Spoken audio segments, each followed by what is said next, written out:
Hey folks, this is Mike Tango Whiskey coming at you with another Shill Spill. So the Shill Spill is the bi-monthly show where I share the things that I have purchased either from thrift stores or online or locally, and then the things that I have gotten for free from others as gifts, or the things that I have gotten from companies to review and to keep. So let's jump right in. All right, so let's start with things that I purchased locally. Let's start with thrifted items. Ooh, buddy, look at this. Now, I technically didn't purchase this. A coworker of mine purchased this. It's funny. She bought an Nalgene a few weeks ago, and it was a smallmouth one, and she sent me a picture, and I assumed that she was getting it for me. And then she showed up to work with her stickers on it, and she was drinking out of it, and I was like, so I never said anything, but I think she knew because she shot me a picture of this one. This one that was still wrapped in the plastic, and I think she paid like $2 or $3 for this. Never turned down an Nalgene. This is my favorite configuration. I like the smallmouth better because they don't splash back in your face, and this is also my favorite color. So this is like the Rolls Royce of thrifted Nalgenes. Love that guy. So that was free because that was gifted to me. This was technically free, but not really free. My wife, she owns a business, so when she goes into the bank, she always asks for pennies. It's a blessing and a curse because I'm so grateful that she's, getting pennies while they're still available. But now I have to go through these, and my eyes are getting bad, and it's a lot of work. So I'm appreciative, but I'm also a whining, ungrateful bastard. But I have to unroll these and then check them all and weigh them and make sure and save all the copper pennies. So 81 and below, some 82s, which I weigh to see if they're full copper, and I save all the copper pennies. I don't know, I'll bury them, and then my kids will find them 100 years from now, and they'll be worth 4 pennies. So well worth my time. It's because I'm cheap. Another thrifted item. So technically that wasn't free because my wife paid for those, but so this is an item that I thrifted myself. Check these suckers out. I'm really excited about this. Oh, what? Solomon Add something 40, I don't know, Contra Grip. Look at these boots. These are really nice boots, just in my size, beautiful condition. I mean, pretty much brand new. I barely saw any wear. If you're thrifting for boots, I always pick up boots when I see them because now they're super useful. And I think even if you think about like SHTF or post-collapse, footwear is going to become very, very important. I like what Bear over at Bear Independent says. He goes, all systems default back down to man carry systems. Like, if things get bad enough, we're all going to be on foot. You're going to be carrying everything on you, and walking and good shoes are going to be very important. So if you see a good pair of boots, you can see that they're in good shape, but always check around the toe. Where boots tend to fail first is right around where the toe bends, and you'll start to see cracking and separation right up here. So I will always kind of check the front of that just to make sure, and you tend to see tearing and ripping around the front. So if the front is in good condition, you can tell that these boots weren't worn very much. So these are actually very hot. I wore them to work, and it was like 40 degrees that day, and I regretted it because my feet were sweating all day. So these are winter boots. These are like in the woods, winter hunting boots, that kind of thing. And I think I paid $20 for this pair of boots. Super stoked about that. So some Solomons. Another thing that I got locally that was not free, but I think it's important to be always looking for resources, and this was a sale on meat. So I'm always in this clearance section or paying attention to coupons, digital coupons at local grocery stores. So these are pork chops, or a package of pork chops. Now, Safeway is ridiculous. Like, they charge way too much for meat. So this was supposed to be $5.99 a pound for pork. Now, on base, I can get pork for $1.86 a pound. But with this discount, it ended up being 99 cents a pound. So this package of meat, which should have cost $27, cost $5. Now, there was a limit of 4, so I bought 4, and I sent my oldest son to buy 4, and I sent my oldest daughter to buy 4, and then I sent my other oldest son, my third oldest son, to the store to buy 4 packs. So we put these in the deep freezer, and we will gradually use these throughout the year. But man, what a smoking deal for pork or for meat. So always be paying attention to sales, shop the sales, and when you get the opportunity, obviously buy this stuff, because that's a killer price for right now. This is like pre-COVID chicken prices. But yeah, super stoked about that. Very, very excited about that. Okay, so that's things that I have purchased or bought at thrift stores. Now let me move on to things that have been sent to me for free.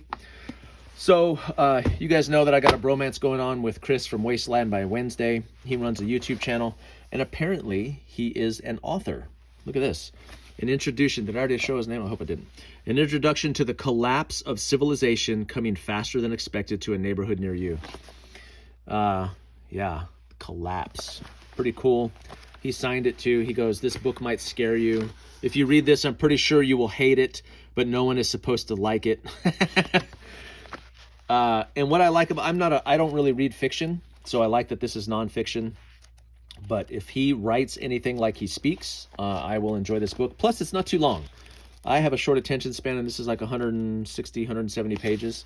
So I will likely be doing a review on this book, not just to boost his channel a little bit, but because I think it's a good practice to be reading books about different scenarios and learning as much as we can from them. So thank you, Chris, for that. Also, in that little care package from Chris, me and him did an interview, and I think he felt bad for my audio, so he actually sent me a microphone. So an AM8 dynamic microphone. So he sent me this guy. And I have another viewer who's sending me a camera. So with that Sony A6600 and this microphone, number one, I should stop dropping lives, because I do a live and then someone calls me and then my audio cuts and then I stop the live and then I restart a live 2 and 3 times. It's really becoming pathetic. So Chris is going to help me out. So he sent me this, and the audio quality and the video quality should be much, much better. So thank you, Chris, for that.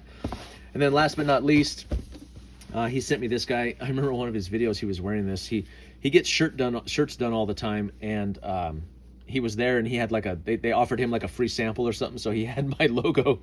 And how dare you put on there. So plus this is so soft. Yeah, that smells nice. Really good material. This is like, this might be my pajamas, Chris, actually. I might wear this to bed. But thank you, Chris, for sending me those things. In terms of sponsorship, I got a couple emails this week about some items, but I was really excited when Kizer reached out. One of my viewers sent me some really nice knives. This is my Kershaw Bel Air this has been my primary carry for a few weeks now since I got it. Really nice little knife. And Kizer reached out, and they go, hey, here's some knives we're interested, which I like. I love Kizer because it's not low end. It's not Walmart. You guys know I'm cheap. It's not like Walmart quality, and it's not quite like, I don't know. What are the high end ones? Microtech or something, which this guy sent with, he sent me a Microtech too. So I do have one of those, but I like Kizer because it's a brand that's kind of right in the middle. So they sent me a list of things, and I was like, well, I'm thinking like EDC knives. So I picked 2, and I'll be doing something more in depth on both of these knives. But oh, this is looking bad. Okay, there we go. But I picked a couple knives out. I've always wanted something with this amber scale. I don't know what this material is called, or what this particular blade is called. I should probably look at it, huh? Yeah, the Pokemon CC by Kizer. Nice little blade. Kind of a unique shape too. It is an Axis style lock. I'm still getting used to it. I carried it today, and it's a little bit stiff, but I'm imagining that will loosen up over time. And just for comparison, it's about the same size as the Bel Air, about the same length. I really like the color. The action is good, and I love the scales. I love those scales. So I'll be doing something on this. These are 2 very comparable knives. Although I do believe that this one is about $60-ish, if I'm not mistaken. So I'll make sure and get that right when I do the more official review on it. But thank you, Kizer, for that. That's a really cool little knife. And then this one is the Drop Bear, the Azo. So what I said was, let me try a pocket folder, and then let me try a fixed blade. So this was a really cool little fixed blade that they sent. It's smaller than I thought, and it's also thinner than I thought. But now at first glance, like, this is not my style of blade, and I go, man, that's too short, it's too stubby. But when you hold it, it is a really good length, really good feel. And I actually love how small this scale is. This thing is so slight and so slim. It's one of the things that if I'm going to carry a fixed blade in a sheath especially, I need it to have a slim profile. So I may even put like an ulti clip on this just to get it slimmer, because these tend to kind of stand out from your belt.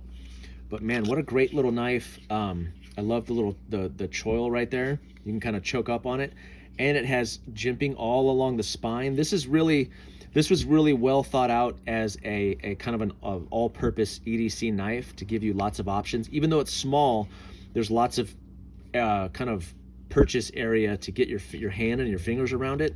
And it's so small and light that I just, yeah, this is really cool. I'm excited about this guy.